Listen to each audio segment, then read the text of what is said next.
Olá pessoal, eu me chamo Matheus Gonçalves, sou aluno do curso do 7º período do curso de Licenciatura em Ciências Biológicas da Universidade Federal da Paraíba, tá?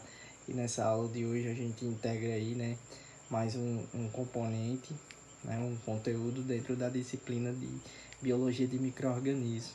E o conteúdo dessa semana, né, vem trazendo aí alguns métodos de controle de micro-organismos e quais são seus mecanismos de ação, ok? Então vamos começar pelo método, né, de autoclavagem, ou autoclave, com a utilização do autoclave. Então o método de autoclavagem, ela mata os micro-organismos. E como é esse mecanismo de ação?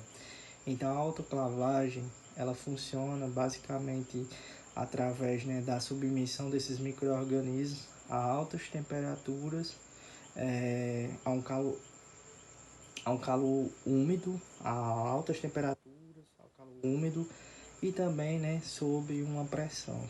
Então os micro-organismos eles são submetidos a uma alta temperatura, também havendo a umidade e uma pressão exercida também juntamente com essa alta temperatura a esses micro-organismos. E como é que funciona, né? Como é o mecanismo de ação para acabar, né? Para acabar de fato aí com esses micro-organismos. Então, a autoclavagem, ela funciona basicamente dessa forma, né? Esses micro-organismos, eles são submetidos a altas temperaturas, né? Sob uma pressão alta também, né? Temperatura geralmente de acima de 100 graus Celsius, 120 graus Celsius, ok? E quando submetido a essas temperaturas, esses micro-organismos são submetidos a essas temperaturas e também a uma alta pressão, ligeiramente suas proteínas elas são desintegradas e os seus ácidos nucleicos são também danificados e as membranas celulares desses micro-organismos elas são coaguladas e rompidas, tá? E tudo isso associado a uma umidade existente ali, vai fazer também a desidratação desse micro-organismo.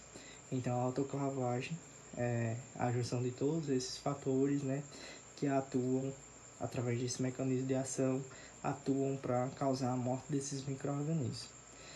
Temos outro método também que é muito utilizado para, inclusive, né, desinfectar ambientes, superfícies, utensílios, que é a utilização do álcool 70. Então, o álcool 70 é um grande desinfectante, né? Um poderoso desinfectante utilizado para matar uma variedade de micro-organismos, bactérias, vírus, fungos, tá? E como é que ele funciona? Ele funciona desnaturando as proteínas desses micro-organismos, tá? Rompendo as suas membranas celulares, certo? E também desidratando esses micro-organismos. Tudo bem?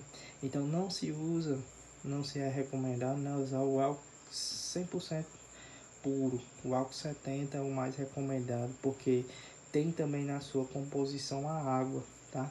E essa água aí ajuda a desestabilizar esses micro-organismos, ok? Então esses foram os dois métodos e a gente nos próximos vê mais. Então, oi pessoal, né? Mais uma vez falando aqui sobre os métodos físicos e químicos de controle aí de micro-organismos, né? Falando agora sobre o processo de filtração.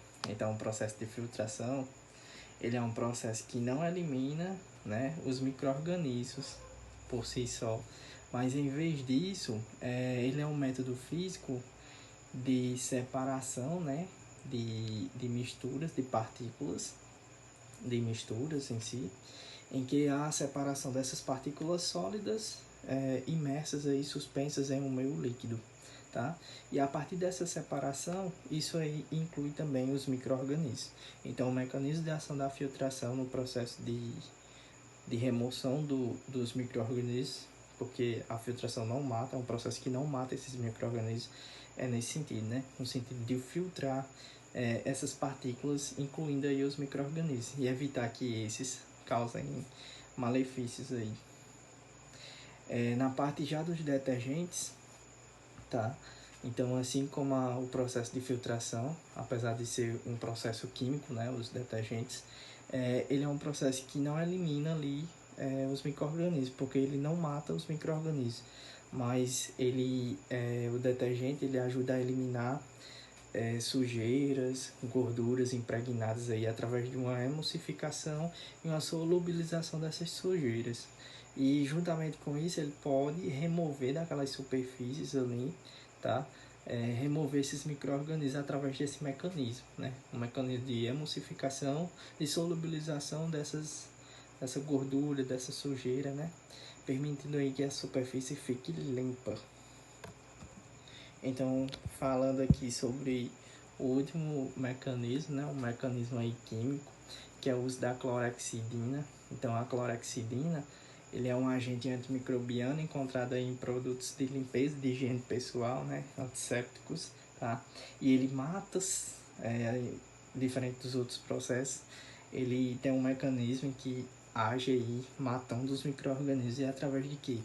Então, ele mata o micro-organismo através do processo, né, de danificação aí das membranas celulares desses micro-organismos, o que leva a uma perda da integridade celular e aí leva à degeneração, a degradação daquele micro-organismo, causando aí a sua morte. Então, pessoal, esses são os processos, né, de antimicrobianos, tá? São os processos físicos e processos químicos. E quais são os seus respectivos mecanismos de ação, como é que eles atuam. Então, espero que vocês tenham entendido. E é isso. Até a nossa próxima aula.